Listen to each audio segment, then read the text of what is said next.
नमस्कार मित्रांनो, मुरंबा या मालिकेच्या आजच्या भागात आपण बघूया.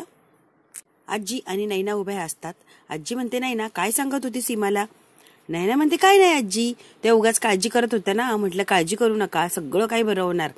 नैना, तुला राहायला दिलंय ना आम्ही, मग खरं काय सांग बरं, तू काय सांगत होती? नैना आता जरा शांत होते. तितक्यात अक्षय पाणी भरण्यासाठी बाहेर आलेला असतो आणि म्हणतो, अरे अगं ए नैना, कशाला जागी आहेस ग? काळजी करू नको, काही लागलं तर मी उठवेल की तुला. नाही ना, जाऊन झोप बरं. आजी, अगं तू पण झोप, सकाळी ऑफिसला लवकर जायचंय आपल्याला. मग जाग येत नाही आणि मग ऑफिसला जायला उशीर होतो. प्लीज आजी, जाऊन झोप. अक्षय, अरे तू काळजी करू नको, मी इथेच आहे, कुठेही जाणार नाही. फक्त मला आवाज दे, मी लगेच येते. आणि आजीला म्हणते, गुड नाईट मॅम, आणि लगेच तिथून निघून जाते नैना, तीही आजीला खुन्नस देऊन. रमाला ताप असतो म्हणून ताप लवकर उतरावा यासाठी अक्षय तिच्या गार पाण्याच्या पट्ट्या अशा तिच्या कपाळावर ठेवत असतो. ती म्हणते, अक्षय अक्षय, अगं काय ग रमा, घाबरू नकोस, या गार पाण्याच्या पट्ट्या ठेवतो म्हणजे तुला कसा ताप उतरणार आणि लवकर बरं वाटणार. अक्षय खूप काळजी घेत असतो रमाची. रमा ताप आलेला असतो तर तापामध्येच बरळत असते. साई, मला अक्षयकडे जायचंय, साई मला अक्षयकडे नेऊन सोड, मला अक्षयची खूप आठवण येते. अक्षय म्हणतो, रमा तू काय म्हटलीस आत्ता? अगं रमा, तू काय म्हटलीस? पण रमाला इतका ताप आलेला असतो की ती काहीही बोलत नाही किंवा याच्या कुठल्याही प्रश्नाला उत्तर देत नाही. ती रात्रभर तापाने फणफणत असते आणि अक्षय तिच्या उशाशी तिच्या डोक्यावर पट्ट्या ठेवत बसलेला असतो. आता सकाळी जेव्हा पहाट होते तेव्हा हळूहळू ह्या रमाला जरा बरं वाटतं आणि जाग यायला लागलेली असते. काय ग रमा, बरं वाटतंय का तुला? नाही ना हो, माझ्यामध्ये त्राणच नाहीये उठायला. अगं तुला तापच तेवढा आलाय रमा, तू कशी उठणार? पहाटेच ते लोक आले होते, तुझे ब्लड सॅम्पल घेऊन गेले, आपल्याला टेस्ट करायचे आहे ना. अहो मला कळालंच नाही. अगं हो, तू ग्लानीत होतीस ना, तुला ताप होता ना, तुला काही सुचत नसणार आहे आणि त्याच्यामुळे तुझ्या शरीरात त्राण नाही असं तुला वाटतंय. तू आराम कर, आराम केला की बरं वाटणार आहे. बरं रमा, हे बघ, सावकाश सावकाश. रमा आता उठून बसलेली असते. आता मला ऑफिसला जायला लागणार आहे, मी तुला आता लिंबू पाणी करून देतो आणि नारळ पाणीही तुझ्यासाठी पाठवतो. दिवसभर तू लिक्विड, नारळ पाणी, लिंबू सरबत, तुला काय आवडतंय ना तेच पीत राहायचं आणि दगदग करायची नाही, उठायचा प्रयत्न करायचा नाही. दिवसभर आराम कर, बघ संध्याकाळपर्यंत तुला अगदी बरं वाटणार. कळतंय का? मला ऑफिसला जायला लागणार आहे रमा, खूप महत्वाची मीटिंग आहे. त्याने का मास्कवाला मॅडम ते येणार आहे, त्यांना आजची अपॉइंटमेंट दिली ना, खूप महत्वाच्या विषयावर चर्चा करायची आहे, मग ते येणार आहे. हे बघ, तू अजिबात दगदग करू नको, काहीही लागलं तरी आईला आवाज दे, आई घरीच असणार आहे, तुला माहिती आहे ना. मग अजिबात टेन्शन घेऊ नको, फक्त आराम कर. रमा, मी जातोय ऑफिसला, कळतंय का तुला? हो, तुम्ही तयारी करा तुमची, तुम्हाला उशीर होणार. अक्षय म्हणतो, चल ग रमा, जरा आवरतो, मला ऑफिसला जायला उशीर होणार. हो आवरा की. अक्षय उठतो, थोडा थांबतो, रमाकडे बघतो. ए रमा, मला काहीतरी विचारायचंय तुला. विचारा की. जरा विचार करतो. नाही असू दे, आता मला ऑफिसला जायला उशीर होतो, मी निघतो. अक्षय जरा तयार व्हायला गेलेला असतो. रमा म्हणते, आत्ता जर माही ऑफिसला गेली तर घरच्यांना कळणार की रमा इथं आजारी आहे, मग ऑफिसला गेलेली कोण आहे, मग आम्ही दोघी सारख्याच दिसतो, दोघी आहोत हे त्यांच्या लक्षात येणार. म्हणून आता लवकरात लवकर ह्या माहीला फोन करायला लागणार आणि आज काही तू मीटिंगला जाऊ नको हे तिला सांगायला लागणार. आता रमा प्रयत्न करत असते कसं तरी त्या माहीला कॉन्टॅक्ट करायचं आणि तिथे जाण्यापासून थांबवायचं. माहीने मात्र इकडे तयारी करायला घेतलेली असती की आता गेटअप बदलून जायचं आहे म्हटल्यावर कुठला तरी छान गेटअप बनवायचा, मग अक्षयच्या समोर जायचं, म्हणजे तो काय मला ओळखू शकणार नाही आणि त्याने ओळखलं नाही म्हणजे काय विषयच राहणार नाही. आता ही सगळी तयारी करत असते आणि तिकडे त्या रमाला टेन्शन आलेलं असतं. माही इकडे खूप आनंदामध्ये असते कारण तिला फायनली अक्षयला भेटायचं असतं. तीही रमा म्हणून नाही, सेपरेट माही म्हणून तिची ओळख ती करून देणार असते. ती आता गेटअप बदलायचं आहे म्हणून डोक्याची वेगवेगळे ट्राय करत असते, कुठला घालायचं तिला काही कळत नसतं. ती म्हणते, आज पहिल्यांदा मी अक्षयला माही म्हणून भेटणार आहे आणि मला आवडणारे माही म्हणून त्याच्या समोर जायला लागला. इतक्या दिवस त्याने रमा म्हणूनच माझ्याशी बोलला, भेटला, पण आता डायरेक्ट मी माही म्हणून त्याच्या समोर जाणार आहे. नक्कीच अक्षयला मला भेटायला आवडणार आहे आणि मलाही खूप आनंद होणार की त्याला कधी भेटतीये मला, असं झालंय. इकडे मात्र अक्षयची तयारी चाललेली असती आणि रमानीही आंघोळ वगैरे करून जरा व्यवस्थित तयार झालेली असती. रमाला अक्षय हाताला धरून त्या खुर्चीवर बसवतो आणि हे लिंबू पाणी पी. नकोय मला. का ग सारखी नको नको नको? अगं खाल्लं बिल्लं नाहीस तर बरी कशी होणार आहे? स्वतःची काळजी घेणंही गरजेचं असतं. उगाच काही त्रास देऊ नको रमा, प्लीज पी. जबरदस्तीने तिला थोडंसं लिंबू पाणी प्यायला लावतो. ती लिंबू पाणी पिते आणि म्हणते, काय हो रिपोर्ट्समध्ये काय आलंय? अगं ओके, रिपोर्ट्स फार काही असं आलेलं नाहीये की त्यांनी घाबरावं, एकदम नॉर्मल रिपोर्ट आले, पण थोडी काळजी घेणं तर साहजिकच आहे आपल्याला. लगेच काय कामाला लागू नको, प्लीज आराम कर आणि स्वतःची काळजी घे. अक्षय इतका समजून सांगत असतो ह्या रमाला, इतकी काळजी घेत असतो की बस. हिमोग्लोबिन, व्हिटॅमिन डी, ई सगळं काही कमी झालंय तुझ्यातलं रमा, तुला कळतंय का? स्वतःची काळजी घेणं सगळ्यात गरजेचं आहे. आणि हो, आता आपण प्लॅनिंग करतोय बाळासाठी, आपल्याला बाळाचा चान्स घ्यायचा आहे, तर बाळ होऊन द्यायचंय म्हटल्यावर तू हेल्दी पाहिजे. आतून बाहेरून तू स्वतः हेल्दी पाहिजे, तुझं माइंड फ्रेश पाहिजे, तू फ्रेश पाहिजे. तू फ्रेश असली की सगळं काही छान होणार. ह्यातलं आहे काही? तू स्वतःची काळजी घेते? काजू, बदाम, अक्रोड, मनुके यापैकी काही खाते का तू? रात्री भिजवते, सकाळी खाते, असं काही आहे का? रमा, तू स्वतःची काळजीच घेत नाही, स्वतःकडे तू लक्षच देत नाही. सारखं ते घरातलं काम काम काम चालू असं तुझं. स्वतःकडे तर थोडासा वेळ दे आणि लक्ष दे, म्हणजे काय आपल्याला बाळाचा चान्स घेता येईल. कळतंय का तुला? हो हो हो, मी आजपासून सगळं काही खाणार आणि सगळ्या गोष्टींकडे लक्ष देणार. हो, माहिती आहे की किती खाणार आणि किती लक्ष देणार. अगं जरा ऐक, स्वतःची काळजी घे प्लीज रमा, स्वतःकडे दुर्लक्ष करू नको. आणि हे बघ, तुझी तब्येत जर बरोबर नसेल तर आपल्याला बाळाचा चान्स घेता येणार नाही. कळतंय का तुला? त्यामुळे बाळ जर हवं असेल तर आधी स्वतःची काळजी घे. तू जर हेल्दी असली, आतून बाहेरून माइंड फ्रेश असला, तू फ्रेश असली, सगळं काही आपल्याला अचीव करता येईल. पण बघ तुला काय करायचं हे बघा, तुम्ही टेन्शन घेऊ नका, आजपासून मी सगळी स्वतःची काळजी घेते. अक्षय खूप चिडलेला असतो आणि इतका चिडचिड करतो त्या रमावर की कमालीची चिडचिड करतो. काय ग, आम्हाला पुरुषांसाठी सगळं काय करता, तू माझी काळजी घेते, अख्ख्या घराची काळजी घेते आणि स्वतःची काळजी घ्यायची वेळ आल्यावर अशी का बाहेरून बाहेरून पळते? हे बघ रमा, तुला स्वतःची ही काळजी घेणं गरजेचं आहे. तू सगळ्यांची काळजी घे, त्याबद्दल माझं काही एक म्हणणं नाहीये, तुझं कर्तव्य आहे ते, तू सगळ्यांची काळजी घे. पण अगं त्यांची काळजी घेता घेता स्वतःलाही सांभाळ की. स्वतःची का फडफड करतेय तू? तुझ्यामध्ये काहीही नाहीये, कळतंय का तुला? खूप काही गोष्टींची कमतरता आहे. एवढ्या सारी गोष्टी आता कमतरता भरून काढायची आहे, त्यात आपल्याला बाळाचा चान्स घ्यायचा आहे. म्हणजे तुला आधी स्वतःची तयारी करायला लागणार, स्वतः प्रिपेअर करायला लागणार, तरच पुढे काय तो आपल्याला निर्णय घेता येणार. कळतंय का तुला रमा? अगं तुझं खाण्यापिण्याकडे लक्ष दिलं, जास्त दगदग नाही केली तर सगळं काही व्यवस्थित हँडल होणार. पण नाही रमा, तू तसं करणार नाही, मला माहिती आहे की. माझ्यासमोर म्हणणार की मी सगळं काही करणार, माझी काळजी घेणार, घरातल्या प्रत्येकाची काळजी घेणार, पण स्वतःची घेणार नाही. तुझ्यातलं रक्त जर वाढलं नाही, हिमोग्लोबिन जर वाढलं नाही तर सगळ्या गोष्टी अवघड आहे. बाळासाठीच नाही म्हणत, तुला रोजच्या आयुष्यातही जगायला अवघड आहे. तुला सारखी चक्कर येणार, कुठे काय काही ना काहीतरी प्रॉब्लेम सुरू होणार. मग तुला हे योग्य वाटतंय का? काही ना काहीतरी प्रॉब्लेम सुरूच झाले पाहिजे असं वाटतंय का? नाही हो, तुम्ही का उगाच करताय काय बडबड बडबड? बडबड करत नाहीये. काल बघितली, थोडीशी काय दगदग झाली तुला, लगेच काय ते ताप आला, आणि कसला ताप होता, सकाळपर्यंत ताप उतरत नव्हता तुझा. रमा, निदान तू स्वतःसाठी तरी प्लीज यार. अक्षय इतका बडबड करतो, इतका तळतळ करतो, त्याला खूप काळजी वाटत असते आपल्या रमाची. तो म्हणतो अगं प्लीज, आमची जशी काळजी घेते ना तशी काळजी घे ना. हे बघा, तुम्ही इथलचा विषय इकडे घेऊन चाललाय, कुठलचा विषय कुठं नेताय, कळतंय का तुम्हाला? अहो माझा साथ ताप आलाय मला, तो कुठे घराची काळजी वगैरे, काम बीम, बाळ बी, कुठे कुठे तुम्ही विषय घेऊन पळताय, तुम्हाला कळतंय का? कुठे विषय घेऊन पळतोय नाहीये, हे खरं आहे आणि हे तुला सांगणं त्याहूनही गरजेचं आहे. कळतंय का? सगळ्यांची काळजी घेते मात्र स्वतःची काळजी घेत नाही, म्हणून तर काल अशी तापाने फणफणत पडली होती. जराशी दगदग झाली तर तुला ती सहन झाली नाही. कळतंय का रमा? हो बाबा, आता सांगितलंय ना मी, सारखं सारखं तेच काय सांगताय तुम्ही, आणि कुठलचा विषय कुठे काही घेऊन जायची गरज नाहीये. मी तुम्हाला सांगितलं ना, मी माझी काळजी घेणार. आता रमा म्हणते की अक्षयला तुम्ही जरा शांत बसा, मी स्वतःची काळजी घेत जाईन. अक्षय काय थांबायचं नावच घेत नसतो. अरे बापरे, हिमोग्लोबिन कमी झालंय, अमकं कमी झालंय, तमकं कमी झालंय, कंबर दुखतीये, पाठ धरलीये, हाडं खिळखिळी झालीये, हाडं मोडली, बापरे काय काय काय काय काय सगळं काही तुला आहे रमा.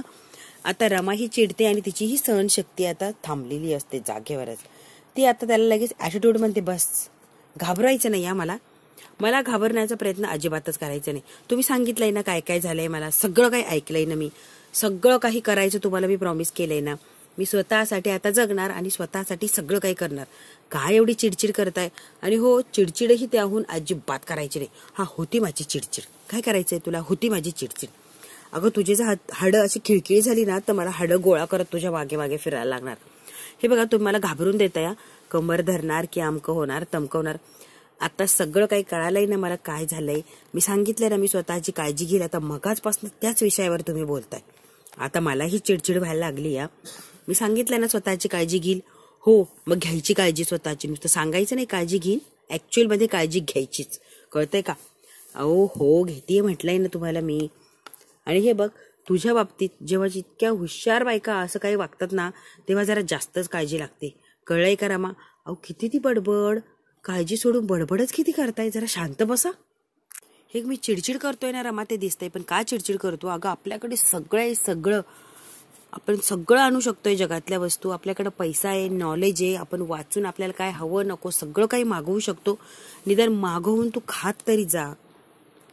बाकीच्या लोकांपेक्षा जरा बरी परिस्थिती आहे ना आपली, आपण निदान पोटाला तर खाऊ शकतो ना. मग खा, स्वतःची काळजी घे, एवढंच काय ते म्हणणं आहे माझं. अगं बाहेर जगात जाऊन बघ, लोकांचे कसले कसले काय हाल आहेत बिचाऱ्यांचे. मग आपल्याकडे सगळं अवेलेबल असताना अशी फडफड आपण का करायची? माझं एवढंच म्हणणं आहे की आपल्याकडे सगळ्या सुखी सुविधा आहे, मग त्याचा फायदा तर आपण घेतलाच पाहिजे ना. असं हे बावळटसारखं का वागतेस तू? आता इतका चिडलेला असतो हा अक्षय आणि सारखी एकच रट्टा मारत असतो की स्वतःची काळजी घे, हे खा ते खा, अमकं धमकं. हिलाही आता इरिटेट व्हायला लागलेलं असतं आणि हे एकदाच सांगते, बास खूपदा सांगून झालंय, तुम्ही सारखं सारखं सारखं तेच सांगता. एकदा सांगितलं ना शांत बसा, सगळं काही ऐकणार, पण सारखं सारखं ते रिपीट करू नका. अक्षय म्हणतो, हे बघ आता चिडचिड करतो, तू काय ऐकणार असेल तर माझी चिडचिड बंद होणार. पण रमा, माझी चिडचिड बंद होईल असं काहीतरी औषध देतीस का? औषध देती का म्हणजे तू जर योग्य वागली तर माझी चिडचिड होणार नाही, कळतंय का तुला? अहो हो बाबा, आता किती वेळ तेच सांगताय, जा तयारी करा, जायचंय ना ऑफिसला. काय ग रमा, तुला एक सांगू का मी? अहो बोला की. मला आहे ना तुला काहीतरी विचारावंसं वाटतंय, पण विचारू की नाही हाच प्रश्न पडलाय. विचारा की, एवढं काय गोंधळून जाताय? अगं तुला जेव्हा खूप ताप भरला होता ना, तेव्हा तापेमध्ये जरा बरचळत होती. साई मला घेऊन जा, मला अक्षयकडे जायचंय, साई मला सोडून दे, मला अक्षयकडे जायचंय. नेमकी रमा हे काय चाललं होतं मला कळेल का? म्हणजे मे बी माझा गोंधळ झाला असेल किंवा मी टेन्शनमध्ये होतो म्हणून मी चुकीचंही ऐकू शकतो, पण एक मनाचं समाधान म्हणून तुझ्याकडून क्लिअर करायचंय म्हणून तुला विचारतोय मी. नेमकी तू काय आणि कुणाच्या आणि कसल्या विषयावर बोलत होती? की तुला कुणी बांधून ठेवलं होतं का तुला माझ्याकडे कोणी येऊन देत नव्हतं? सगळे काही प्रश्न या अक्षयला पडलेले असतात. आता तू सगळे त्या रमाला विचारतो. रमा आता घाबरलेली असते की आता याला उत्तर काय देऊ मी नेमकी. ते आता शांतपणे त्याच्याकडे बघत असते. हे बघ रमा, तू वाईट वाटून घेऊ नको, पण तू सारखी म्हणायची की साई मला सोड, मला अक्षयकडे जायचंय, अक्षयकडे जायचंय. काय ग, नेमकी काय चाललंय तुझ्या आयुष्यामध्ये आणि याच्या आधी काही घडलंय ते तुला झोपेमध्ये आता जाणवत होतं का? आणि हा साई कोण आहे आणि साईचा आणि तुझा एक काय संबंध? तुला कळतंय का साईचा आणि तुझा काय संबंध हे तुला विचारलं. आणि साई म्हणजे आपल्याकडे येतो तो तर साई नाही ना ग? रमा, तुला अक्षय काहीतरी विचारतोय, आपल्याकडे येतो तो साई नाही ना ग? आता रमा बघतच बसलेली असते ह्या अक्षयकडे. इकडे मात्र नील आणि देविका बसलेले असतात, कुठल्या तरी विषयावर त्यांची चर्चाही चालू असते. देविकाची आणि नीलची चर्चा चाललेली असते बिझनेस संबंधी. आता मात्र माही तयार होते आणि तिथून चाललेली असते. देविका लगेच तिला थांबवते. ए माही, थांब ग, कुठे चालली आहेस? आणि हा लुक वगैरे का चेंज केलाय एवढा? आणि एवढ्या घाईघाईने काय चालली आहे? काही कारण आहे का? काही गंभीर आहे का? हे बघ देविका, प्लीज माझ्यावर लक्षही ठेवू नको आणि मी कुठे जाते काय करते काही एक तुझा संबंध नाहीये. प्लीज कुठलाही प्रश्न तुम्हाला विचारू नको, कारण प्रश्न विचारायला तू आणि मी उत्तर द्यायचं ही काय बांधील नाहीये मी तुझी. त्यामुळे प्लीज मला विचारूच नको मी कुठे चालले, काय करतेय, कशासाठी चाललीये. काहीही प्रश्नाचं तुझं उत्तर देणार नाही, कळतंय तुला? माही म्हणते, हे बघ देविका, अगदीच खोला शिरायला जाऊ नको आणि माझ्या जरा जास्त पंचायती केल्या ना, कुठे जाते कुठे येते काय, माझ्यावर जर लक्ष ठेवलं तर लिगल ऍक्शन घेऊ शकते तुझ्यावर मी. कळतंय का तुला? नेहमी माझ्यावर वॉच ठेवते म्हणून नेहमी लगेच लिगल ऍक्शन घेणार तुझ्यावर मी. आता लगेच इमोशनल होते आणि म्हणते, काय ग, तुझी इतकी काळजी घेते प्रेमाने, मी तुझी आई आहे, सख्खी आई नसले तरी सावत्र का होईना तुझी आई आहे ना, तुझ्या डॅडाची बायको आहे ना मी. तुझ्या डॅडाचं माझ्यावर किती प्रेम होतं आठवतंय का तुला माही?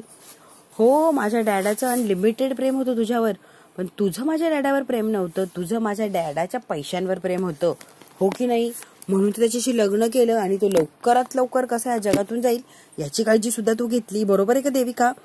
माझ्या डॅडांचा फक्त पैसा हवा होता, डॅडी तुला हवा नव्हता, आणि म्हणूनच माझ्या डॅडीला लवकरात लवकर या जगातून घालवण्यासाठी पुरेपूर प्रयत्न केले आणि त्यामध्ये देविका तू सक्सेस सुद्धा झाली. ए माही, आता पुढचा विषय कुठे घेऊन जाऊ नका, त्याचा आणि माझा काही एक संबंध नाहीये. देविकाची चांगलीच जिरवत असते ही माही. तर इमोशनल होते, काहीतरी इमोशनल ब्लॅकमेलिंगचा प्लॅन असतो तिचा, तोंड अगदी एवढंच करते आणि आपल्या माहीच्या समोर उभी राहते. काय ग माही, अगं तुझ्या आईवर लिगल ऍक्शन घेणारे अशी गोष्टी करते का तू, कोर्टाच्या वगैरे पोलिसांच्या वगैरे? तुला शोभतं का? तुझ्यावरही मी खूप प्रेम केले, अगदी सख्ख्या मुलीच्या वर मी प्रेम केले. तुला माहिती आहे का मी कोण आहे? तुझी आई. आई आता मात्र माही इकडे तिकडे शोधायला लागलेली असते. आई, अहो कुठे दिसत नाहीये देविका मला. तू बघितलीस का माझी आई? नाही, तू आत्ता म्हटली की माही मी तुझी आई आहे. आई मला कुठे दिसली नाही ग. हे बघ देविका, मला इथे कुठेही माझी आई दिसत नाहीये. आणि तुझे मगरमच्छ आसू रडतीये ना, ते प्लीज आसू कशाला व्हायला घालवते. माझ्यावर काही एक परिणाम होणार नाही. कारण देविका तू कशी आहे ना, तुला चांगलीच ओळखून आहे मी. मग कशाला माझ्या पुढे नाटकं करतेय तू. आणि तू हे रडल्याचा, इमोशनल झाल्याचा, माझी काळजी दाखवण्याचा कशाला उगाच नाटकं करते, खोटी नाटी. मला सगळं काही माहितीये देविका तू कशी आहे. तू फक्त माझ्या डॅडाच्या पैशांवर प्रेम केलं होतं. तुला तो पैसा मिळाला आहे ना, मग कशाला मी कुठे जातीये, काय जातीये, माझ्यामध्ये नाक खुपसतीये. आणि हे बघ, मी कुठे चालली, काय चालली याचा विचारायचा तुला काही एक अधिकार नाहीये. तू मला आता परत जर विचारलं ना, तर मी लीगल ऍक्शन घेणार आहे. घेऊ का मी ऍक्शन? घेऊ का? अगं सांग की. अगं माही, शांत बसणार नाही ग देविका. तू सारखी सारखी विचारते ना कुठे चालली. मी आता एकदा आहे ना लीगल ऍक्शन घेते, म्हणजे तू काय मला परत विचारायची नाही. कसं वाटलं ग देविका? घाबरलीस का तू? तुला माहिती आहे ना, मी माही आहे आणि माही काहीही करू शकते. त्यामुळे उगाच ना कसलेही नाटकं माझ्यासमोर करायला जाऊ नको. माझी किती काळजी आहे ना तुला माहिती आहे. तुला फक्त माझ्या डॅडाची पैशांची काळजी होती, ती मिटली ना काळजी. मग कशाला टेन्शन घेते आणि का सारखी विचारते कुठे चाललीये, काय चाललीये. मला तुझी काळजी आहे, तुला माझी काळजी वेळजी काही एक वाटत नाही. आता देविकाची याने काही ती थांबतच नसते. मग आता नील मध्येच बोलतो, माही काय चाललंय ग हे, तुला कळतंय का देविका काय सांगतीये. आणि हे बघ माही, तू जर माझं ऐकलं नाही ना, तर मी काय करू शकतो तुला तर चांगलंच माहितीये. त्यामुळे तू उगाच माझ्या आणि देविकाच्या वाट्याला तर जाऊच नको. माही म्हणते, शहाणपणा करू नकोस. आणि धमक्या कोणाला देतोय रे? माझ्या पैशांवर जगतोय ना तू. मी जेव्हा पैसे फेकते त्या पैशांवर जगतोय तू, आणि मला धमक्या द्यायला लागलाय का नील? अजिबात शहाणपणा करायचं नाही, माझं मी बघून घेईन. देविका म्हणते, हे बघ, तिला कुठे जायचंय, काय जायचंय जाऊ दे. नील, अजिबात तिला काही बोलायचं नाही हा. ती कुठेही जायला मुक्त आहे तिची. आणि तू काही बोलायचं नाही तिला. आणि उगाच ती परत जर नाराज झाली ना, तर बघ माझ्या इतकं वाईट नाही. देविका तूही काळजी करू नको, आणि नील तूही काळजी करू नको. जिथे जायचंय तिथे जाणार, मला हवं ते काम करणार, आणि परत मी घरीच येणार आहे. त्यामुळे उगाच तुम्ही टेन्शन घेऊ नका. मी पळून वगैरे चालली का? कुठेही जाणार नाही. तुम्हाला सोडून तर स्पेशली मी कुठेच जाणार नाहीये. देविका, मिळालं का तुझ्या प्रश्नाचं उत्तर? काय यायचंय तुला माझ्यासोबत पोलीस स्टेशनला लीगल ऍक्शन घ्यायला? देविका म्हणते, नील तिला अडवू नको बरं. जिकडे जायचंय ना तिकडे जाऊ द्या. माही म्हणते, झालं का देविका? आता नॉर्मलला या. हे नाटक वगैरे करती ना, ह्या झोन मधून आहे ना, तू नॉर्मल झोनला ये. बस, हे नाटकाचा माझ्यावर काही परिणाम होत नाही. मग कशासाठी करते हे नाटकं? चल आता मी जातीये, तू अगदी नॉर्मल झोनला ये. देविका लवकर या, नाही तर अशीच अडकून बसशील ह्या चुकीच्या झोन मध्ये. Devika, are you mad?